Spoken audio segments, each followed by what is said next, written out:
What's up, guys? Welcome to Daily Dose of Reddit. This is your host, Zach, and today's subreddit is r/IDontWorkHereLady. This story's called, It Was Nothing Unusual. Most I Don't Work Here Lady stories are unique encounters, and usually they start with only a few people involved. Yet my stories are far from unique, as quite a few went mostly the same way. English isn't my first language, you are free to judge my written English, but I am sure my spoken English is much worse, as I rarely use it, have a terrible accent. The worst is that I am often afraid to use it, but once I start and my mind goes into an English mode, it gets better. It sounds and looks bad, but I can still help some people in some cases. And to make this worse, these incidents have an extensive background, so the background will be long, very long, while individual stories will be much shorter. Long time ago, as a young kid, I had to travel to the other end of the city often, so I knew quite a few bus drivers and ticket inspectors, etc. As I made a few friends then, some of those people were still friends years later. I am sure they had more than enough Karens in their lives. Even if ticket inspectors have to speak at least one foreign language, at least on paper, often it isn't English. After all, for some time, Russian was mandatory, German looked more practical, and some of them were refugees from former Yugoslavia or immigrants from Hungarian-inhabited regions of any other neighboring country. Ticket inspectors won't spend too much time and won't need help with a Jane who just flashes a valid ticket. They can go, it takes like 5 seconds. But entitled Karens who decide they are the customer in all capitals after ticket inspectors caught them not paying for a service they use,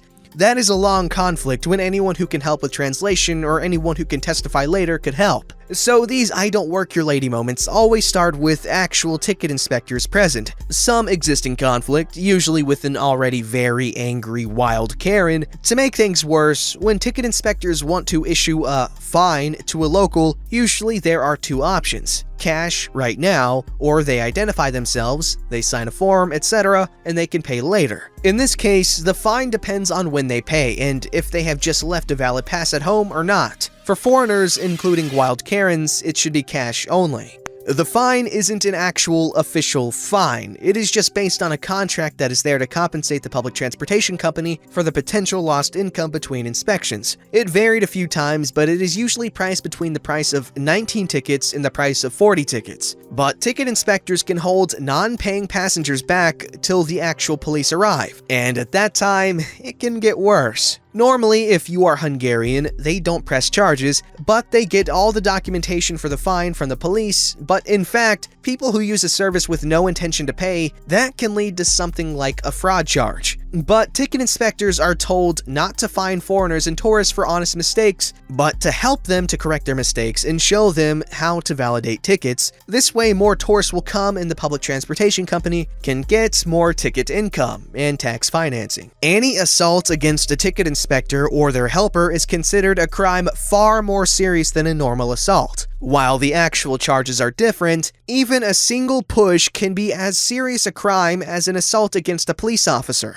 The trick is, this added protection applies not only to the actual ticket inspectors, but their helpers as well. And these charges are mostly automatic as well. The victim can't say they don't want charges against the attackers. Ticket inspectors have an armband and some ID badge they wear. I have none of those, as I am a passenger. This story within this story is called, You Should Fire These Morons. The cast, me, entitled English Karen. It is an old story, so most of it is paraphrased. It starts when I joined the fray. Karen was already surrounded by a few ticket inspectors, while a few others checked the remaining tickets and passes at the exit from the metro. So I wasn't there for the first few minutes, but it probably started several minutes earlier. I have learned some of the background from the inspectors who checked my pass as I have shown them. I am a big guy, and entitled English Karen was as big as entitled British Karens get. Woman, probably in her 40s. As she was alone, she wore heavy makeup, brown hair, etc. that would fit for a typical Karen. Okay, I hadn't seen the sour face as she was already yelling when I met her, so her face was mostly distorted by anger. I say to entitled English Karen, Hello? Hello, you should fire these morons right now!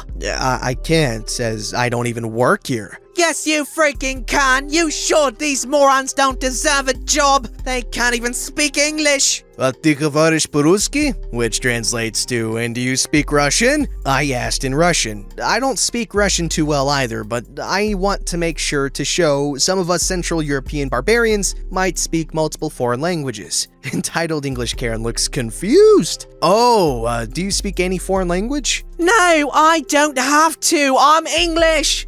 I see. Now, let me explain. Don't frickin' explain. I am the passenger. No one shouldn't be rude to the paying customer. They shouldn't delay me. You should fire them for being an ass. Ma'am, do you have a valid ticket? I expected she might have a ticket, but not a valid one, as she might have forgotten to validate it. Too bad she had no ticket and she was yelling, screeching, as I have learned that. The moment I tried to turn to ticket inspectors for more information, she grabbed my arm, trying to ensure I only pay attention to her. That was the time to silence her. Shut up! I don't work here! Unlike you, I am a paying customer, and you were rude towards me! And yes, I don't have to tolerate that, so we can call for security. Assaulting any ticket inspector or their helpers is a crime, and the moment you grabbed my arm is on camera. You said people who don't speak a foreign language don't deserve a job. Maybe that's why you can't afford a ticket. It looks like you might be illiterate as well because you didn't manage to understand the English part of the terms and conditions. Maybe you should walk next time. But this time, you should stop assaulting me or any of the ticket inspectors and pay the fine quickly and quietly, unless you want some room over your head in some of our prisons because you can't afford anything else.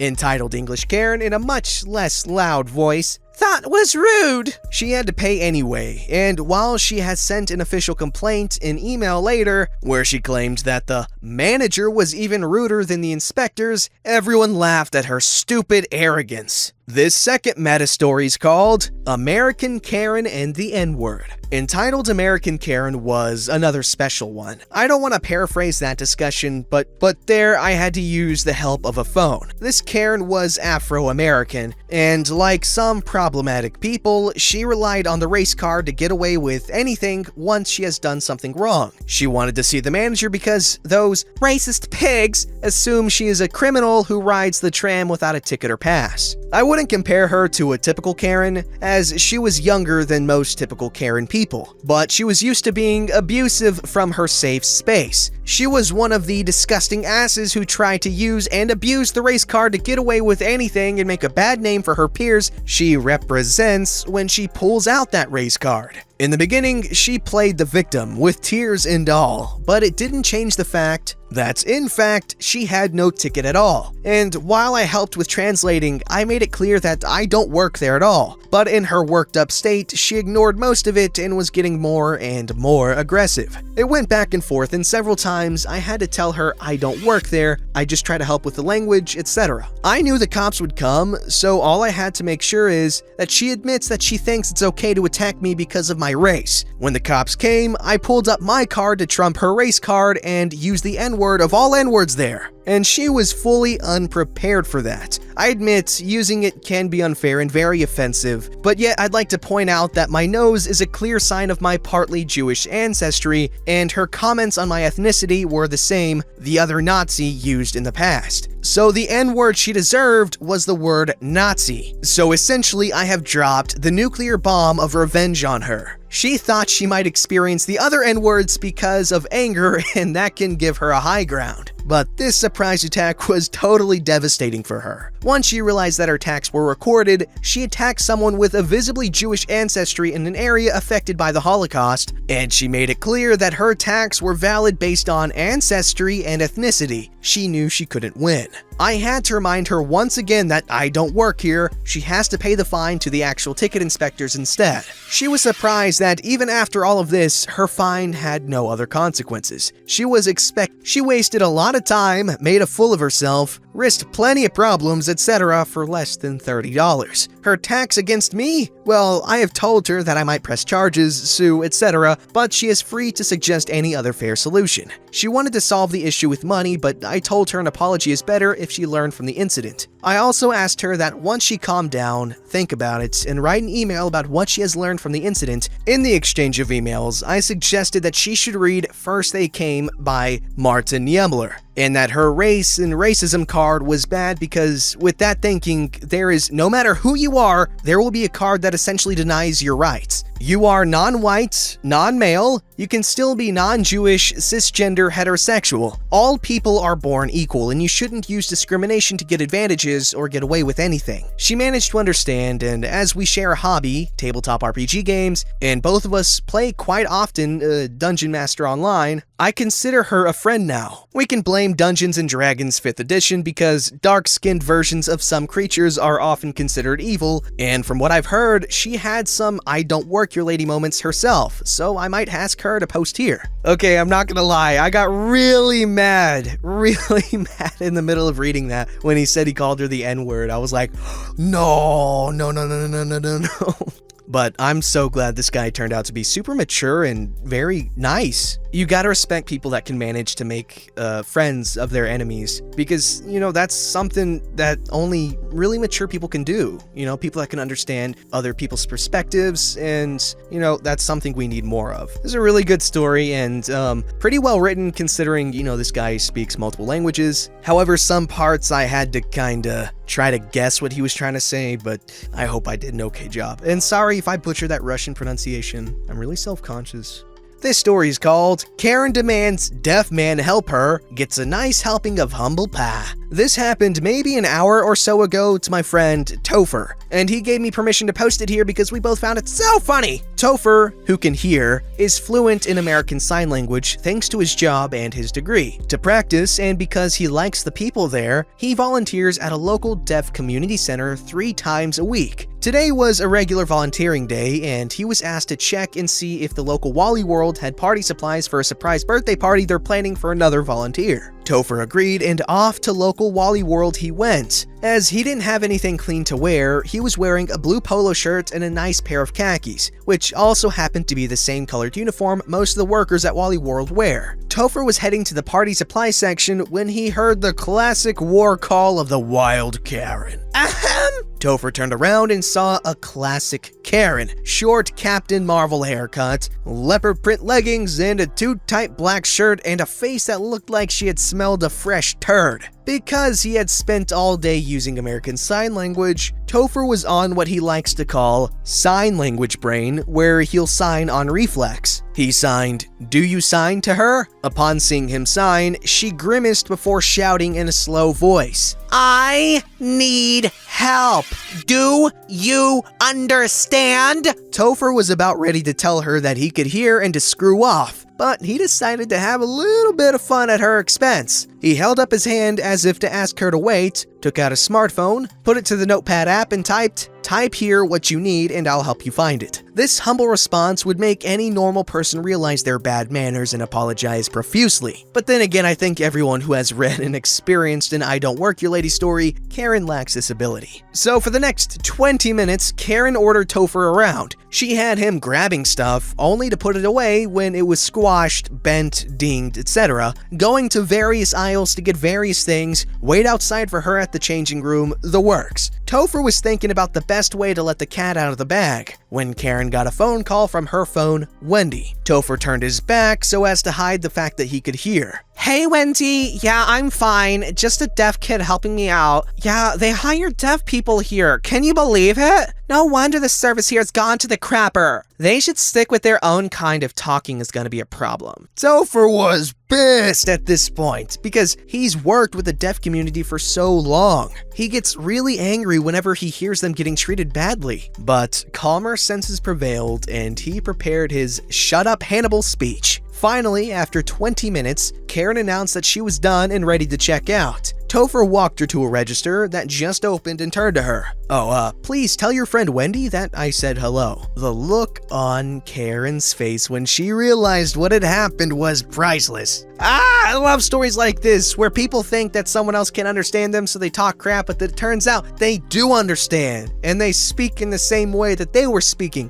My cousin actually has a story like this. So she was on the bus in New York, and there were some girls, they were talking, They were sitting adjacent to her, and they kept on giving her strange looks, and they started speaking in Urdu, and she's fluent in Urdu. And they're like, oh my god, look at that girl, she's so stupid and stuff like it. I don't remember exactly what they said, but they were just, talking some mad trash, man. And then she waited for them to be done. Like, they were talking crap for like 5 minutes, and she didn't even know them. And then she got up, and I don't remember what she said, but I'll just kind of ad-lib in a bunch of Urdu insults. Some of those might be considered profanity, but what are you gonna do, translate it?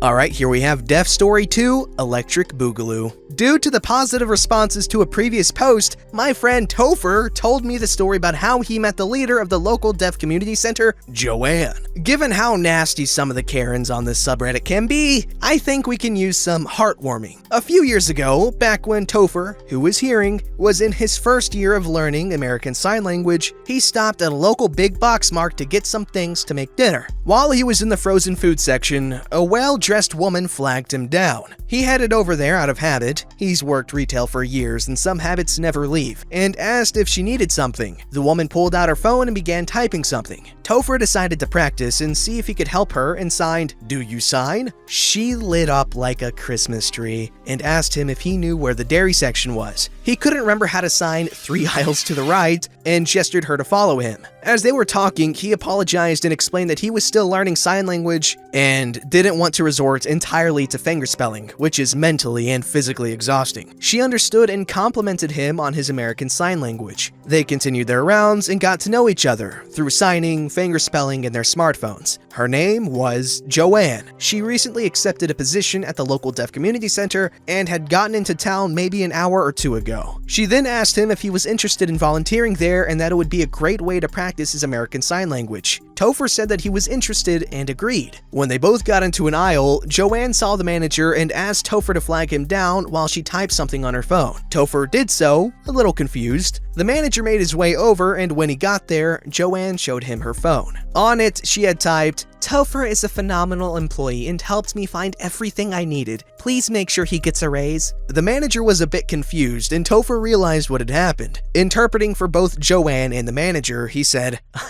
actually don't work here. I just saw you needed help." After having a good laugh about the confusion, they went on their separate ways, and Topher started volunteering at the Deaf Community Center the next week. He and Joanne are now very good friends. Edit words.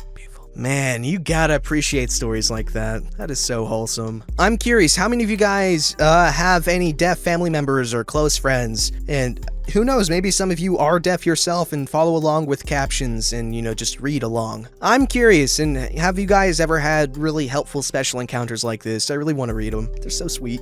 Don't forget to like, subscribe, and hit that bell to never miss an episode.